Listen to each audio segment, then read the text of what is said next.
When it comes to the human body as a whole, I don't believe that we're designed to have chronic pain, tightness issues at all. I think we were designed correctly. I just believe that the modern lifestyle is what causes us to have these tightnesses and pains because we've deviated from how we're actually designed to function, and that's only been recently. The hip flexors are one of these main deviations that I see, that most people in the world have hip flexor issues. That was very true to me. It was actually extremely true to me. One of the main issues that I had was my hip flexors. So now I have full hip flexor ability, and I want to show you how I did that. Probably the biggest modern deviation at the hip flexor is just sitting in this shortened position all day, and this is what the system is built on, is reversing out these modern deviations, because we weren't designed to be like this all day. We were designed to be like this, which has more length through the hip flexor. So thank you to everyone who's been through the ability programs, especially the hip ability program, because it's reaffirmed my belief, and in my experience was the stronger that I got at lifting up my leg. And that sitting down is an inactive position, but this is a very active position. And it's true that the stronger that you get here, the less pain and the less issues you have in your hip flexors and your hip as a whole, especially in the lower back, because this one hip flexor, the psoas muscle, I don't know how many reps I'm at now, but I'll keep going, is connected to your lower back. So you get a lot of low back issues, hip issues, etc. when you aren't strong at lifting up your body weight. This is 10% of my body weight, and we do this for 20 reps. I don't know if I'm there yet or not, but we call this a hip flexor standard. And a hip flexor standard, all it means, we have a bunch of standards, but this one is a standard of what most people can achieve, but most people don't currently have the ability to do. So most people can pick up their feet 15 times with 10% of their body weight. Now I'm doing this. This feels weird because there's no weight on it, but I'm so exhausted. But this is after my hip flexor session, and I built up this ability literally from scratch. I had no ability in my hip flexor. Even doing this would cause this pinching pain in my hip flexor. And if you get that, just use less range of motion, build it up over time.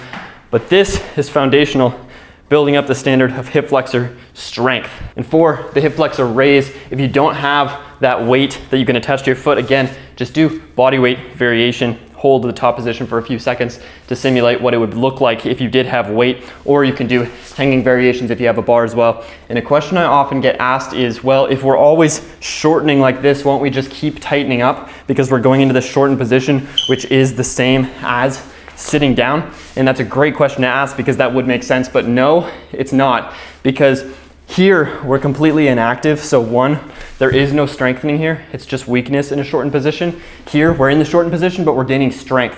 So that alone, of course, wouldn't be amazing, but when we add it to a system where, this is why the camera angle is weird right now, but when we add it to a system that has length at the hip flexor, which is a couch stretch for us, we put our knee against the wall. Regressing is just moving your knee further from the wall to start, but get your knee close to the wall, as close as possible. You're flipping over like this, and then the progression literally just starts here. If this is a good stretch, then stay here. If you get a better stretch here, then do it here. And the goal is to get full torso upright to the point where now this honestly doesn't feel like a crazy stretch. This feels like a comfortable position, and that's the goal, because this is the opposite. Honestly, this is a perfect example. This is a shortened position. See how this is 90 degrees here? And this is a lengthened position. See how it's completely stretched through here? So this would be sitting, and this would be full length. So we're gaining strength, flexion here in that hip flexor raise, and we're getting extension length here with the couch stretch. And once you do have this standard of an upright torso, then it's a great time where you can go further. I'll flip the angle here, but you can go further with what I like to call human knee extension, or just, you can call it a reverse Nordic, because that's what the movement's called.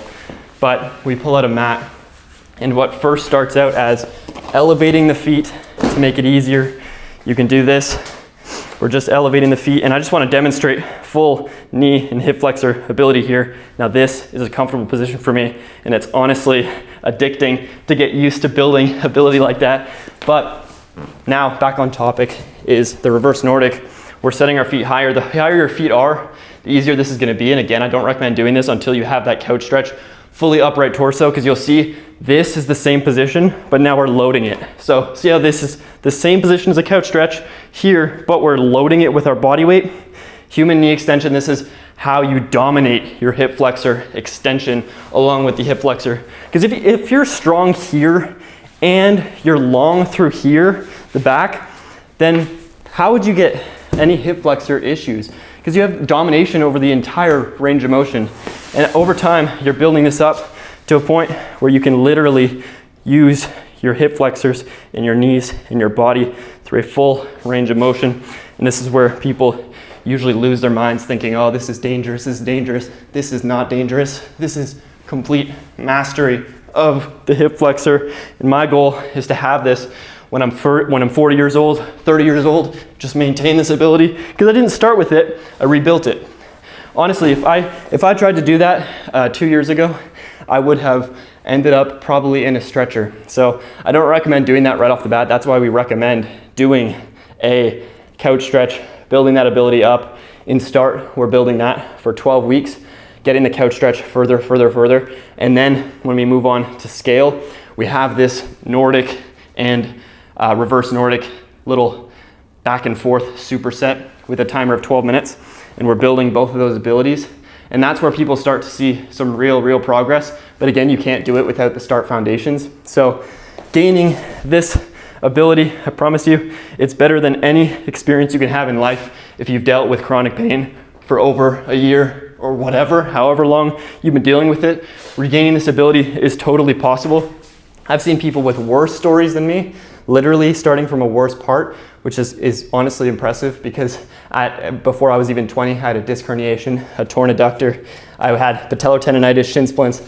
I was a mess, and it was because I did just spend all day like this, playing video games, doing my work, literally just never using my body after I had my first injury and stopped doing anything completely. And I'm honestly so glad that now it's proven not only by me, but by everyone else in the system that building this baseline standard of hip flexion along with this baseline standard of hip extension is really the groundwork to a life of freedom.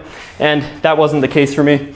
I'm so glad that it's now proven, not only by myself, but by the 271 other people who have gotten the same results as me in the ability programs, because I was literally borderline depressed, ruining almost every relationship that I had in my life because I was just expressing onto other people what I was internally feeling in my body. The pain that you have on the inside is what projects to other people. That's why I really think that getting out of pain just isn't like a movement fad, or like it's not like a diet or something like that. It's just a principle for life. The better your body works, the better your surroundings will be, the better your life will be. I was going nowhere in life until I actually addressed my body, and then as soon as I did, things started taking off. So I'm so glad that we have this roadmap from start to scale to standards that anyone can use, and I'm gonna keep putting my life work into that. Now, take action on this, truly. Start making changes. I guarantee you, you will not regret it. And I'll keep posting these solutions every day.